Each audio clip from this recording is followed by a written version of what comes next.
അമ്മ എന്നാലും ഈ 2-3 ഐറ്റംസ് വെച്ചിട്ട് ഈ ഹോളിക്സ് ഉണ്ടാക്കി അമ്മ സെറ്റാക്കി തരുന്നു വിചാരിച്ചിട്ടാ. എന്തായാലും കലക്കിയമ്മ. എനിക്ക് ഹോളിക്സ് വാങ്ങിക്കാൻ കാശ് തന്നമ്മ. എന്തിനാ കാശ് കൊടുത്ത് ഹോർലിക്സ് വാങ്ങിക്കണേ? ഞാൻ ഉണ്ടാക്കിത്തരാം വീട്ടില്. അമ്മ ഉണ്ടാക്കോ ഹോളിക്സ്? ഉണ്ടാക്കിത്തരാം. അപ്പൊ അതിനായിട്ട് ആദ്യം തന്നെ നമുക്ക് ഒരു ഗ്ലാസ് ഗോതമ്പ് പൊടി വറുത്തെടുക്കണം. ഇത് നമുക്ക് തണുക്കാം. ഇതിലേക്ക് കുറച്ച് ബദാമും അണ്ടിപ്പരിപ്പും ബദാമും അണ്ടിപ്പരിപ്പും പൊടിച്ച കൂടെ കുറച്ച് പഞ്ചസാരയും കൂടി ഇട്ട് ഇതിൽ കുറച്ച് ഏലക്കപ്പൊടിയും കൂടി ഇതിൽ മിക്സ് ചെയ്യാം. ഈ മിക്സിലേക്ക് നമുക്ക് പാൽപ്പൊടി ചേർക്കാം. നന്നായിട്ടൊന്ന് മിക്സ് ചെയ്തിട്ട് ഇനി നമുക്ക് അരിച്ചെടുക്കാം. ഇനി നമുക്ക് നമ്മുടെ ഹോം മെയ്ഡ് ഹോർലിക്സ് ഇട്ട് കലക്കാം.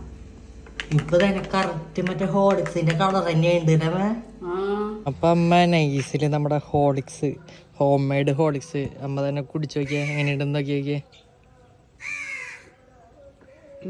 സൂപ്പർ. ഞാനും കുറച്ച് കുടിച്ചു നോക്കട്ടെ. സംഭവം നൈസ്.